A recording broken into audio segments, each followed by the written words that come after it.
Well, hello from Magical Mystery Talk, a regular series of podcasts looking at topical and timely developments and happenings of a Beatles-related flavour from an occult conspiratorial angle. And what you're listening to right now is the bonus edition of a John Lennon special marking the 40th year since the events that took place outside his home at the Dakota in New York on December 8th, 1980.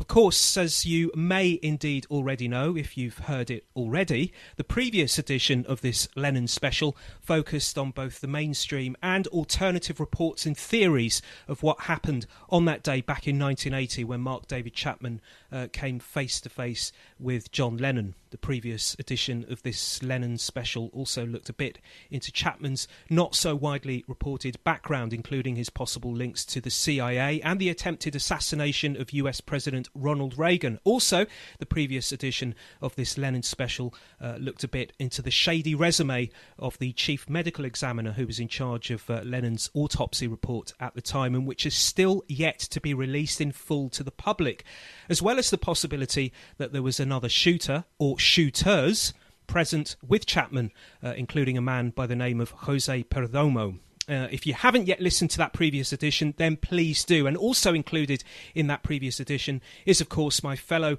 Magical Mystery Talk co-host, Mark Devlin. Unfortunately, he can't make it for this bonus edition, where we're going to go in deeper. But also here with me now is the proprietor of the Beatles Number 9 blog and Magical Mystery Talk fellow host, Desiree Hall. Hi, Desiree, all right?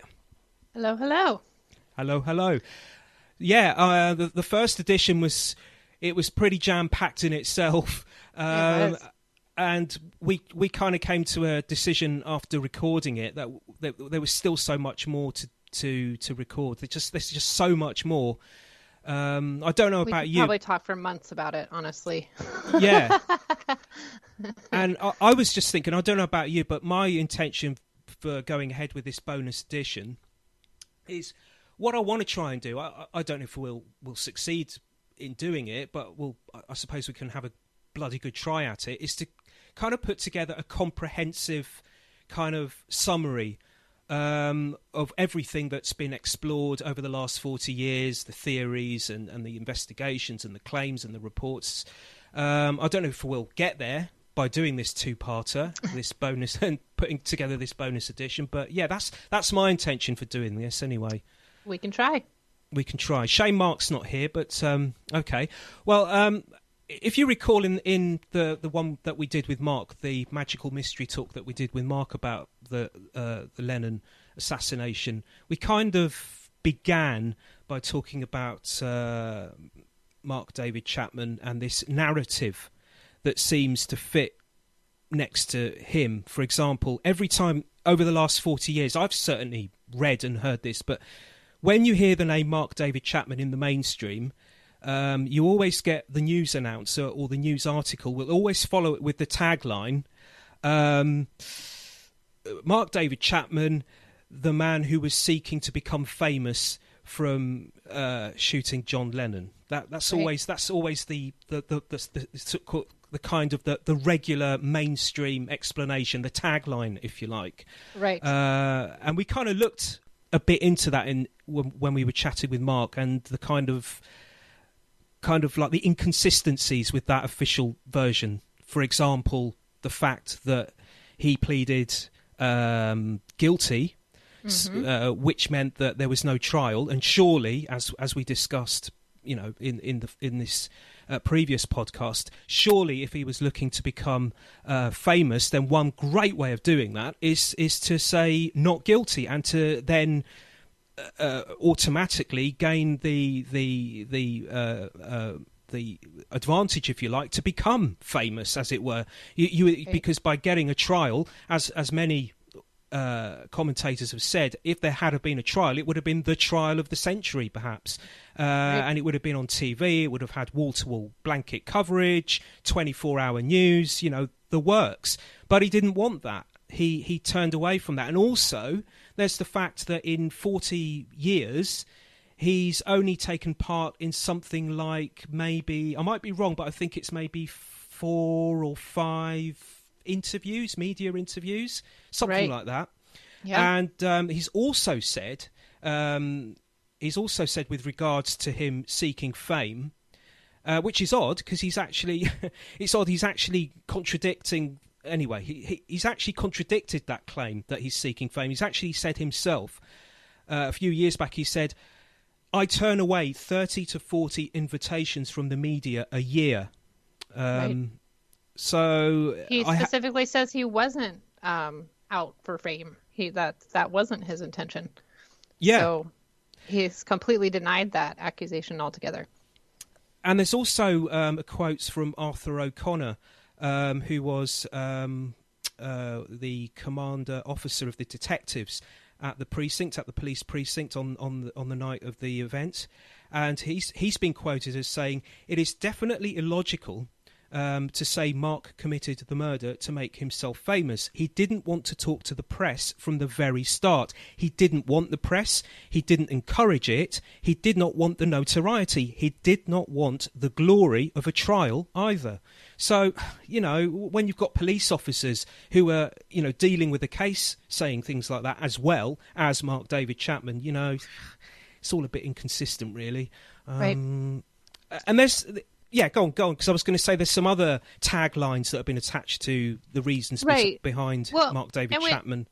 When we wouldn't even know because it didn't go to trial, and so he's never really given an official statement except for, a passage out of Catcher in the Rye. That's all he's really said in a court setting whatsoever. So, we don't really know his side of the story. And since it didn't go to trial, we don't know anyone's side of the story. So... who really knows exactly what happened? And it's interesting too that he got second degree. He was charged with second degree murder. Yeah. Which, he pled guilty to shooting John Lennon. I mean, and he obviously planned it. So it was obviously, at least in my opinion, premeditated murder, which would be first degree murder. But yet he was charged with second degree murder, like he didn't plan it. It's just all very strange. None of it makes much sense. It's inconsistent, isn't it? It's completely inconsistent. Mm-hmm. The other tagline that you get with Mark David Chapman is he was a loner. That's another one I've always heard, that he was this kind of lonely figure who had no friends. He was socially inept. He was a bit of a weirdo. Basically what the mainstream is trying to build up with that narrative, with that tagline, is, I suppose, that he's a weirdo, that he's a bit nuts. Right. But again, that flies in the face because he was deemed mentally fit to stand trial. If there had been a trial, he was mentally tested before by psychiatrists prior to him pleading, and he was found to be fit to stand. Right. So there was no mental illness there. There was no psychosis as such. No, and he wasn't really a loner much either. He was married. No. Yeah. He had, at least it seemed like he did have some struggles in there, at least from the information that we've been able to gather. But, he was with the YMCA and he was with the World Vision and he did world traveling and, he seemed to be a somewhat at least normal type person. It wasn't anything like the media had portrayed. And apparently with the YMCA thing, he was a camp counsellor, and I think he was dealing with children, wasn't he? He was like a summer camp for kids. Right. And from some of the statements I've heard from the children that were there with him, he was like this Pied Piper. They loved him. He was very easygoing with children. And again, this flies in the face of this scary, weirdo loner type thing. But he could connect with children. And normally children, I don't know if this is true, but they do say, but it could be true that children, very, very young children, have this ability to be able to. They've got a bullshit detector. Basically, they can kind of detect vibrations in an adult, whether to stay away from them or whether to go to them. They have that kind of, with adulthood, I suppose it kind of gets stripped away from them. But if that is the case, then that's, again, it doesn't fit, does it? It doesn't fit with Mark David Chapman's supposed, image of being this, kind of weirdo that should be kept, at arm's length. I mean, right. They called him Nemo, didn't they? That was his nickname with the kids, Nemo, Captain Nemo. So again, it's all a bit, I know, you know. And I've collected together loads of bits of info for our chats that we've been having, as I mentioned earlier. Loads of bits of I've printed out loads of stuff from various articles and books and stuff, and to read and to take a look at, because there is so much to remember. You know, and I've got I've got a memory like a sieve at most times, so I really do need to do this in order to remember what I've got to say and not to get my facts wrong. And I was looking through rereading Fenton Bresler's book. Which is kind of like, actually I've got it here in front of me because I've forgotten the title, The Murder of John Lennon. That's it. And it was it was published in 1989, I think it was. It's out of print now, but I think you can get it second hand. And if anyone hasn't read that book and they're into this kind of stuff, I personally would recommend people buy this. I mean, considering it came out in 1989, first off, Fenton Bresler was a lawyer. I think he was a barrister. And he was also an author and a journalist, a newspaper journalist. And basically, this is kind of like where we get a lot of it's kind of like the foundation stone for anyone who's into conspiracies, and especially to do with MK Ultra and mind control. This is kind of like, if you're looking at the circumstances around the John Lennon assassination, this is kind of the book where most authors and researchers have their foundation, because it was the first to do it. And what's so good about this book, I think, is he's writing about Mark David Chapman being a mind-controlled puppet and MK Ultra and the CIA long before the days of the internet. We're talking 1980, so this is long before the days of the internet, when that kind of research became, as it is now, kind of widespread. You know, we have an alternative media now, so it's more widespread. But back in those days, it wasn't such a hot topic. So he was kind of like a pioneer in that respect. And what's also good about this book is he did the legwork. He actually went out there and interviewed Mark Chapman's friends, his work, his employees at all the various places he worked. He spoke to the police officers, the lawyers, the investigators. So quite a bit of the information I've got here in front of me now comes from that book. And with regards to Chapman being quote unquote a loner, Fenton Bresler went and interviewed a lot of these people that went to school with Mark David Chapman back in the day, and also who worked with him, who were his friends basically.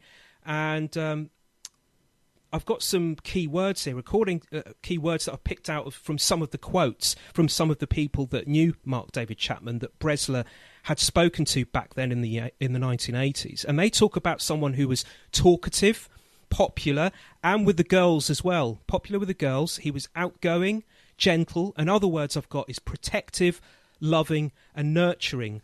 These are other words I picked up. So again, you know, it just flies in the face of this narrative that we always get when we talk about Mark David Chapman being this crazed loner. And that's the other thing, isn't it? This crazed Beatles fan. That's the other tag we always get. Mark David Chapman, crazed lone nut Beatles fan, crazed Beatles fan. You know, it's always... But that's not so true either, by the looks of things.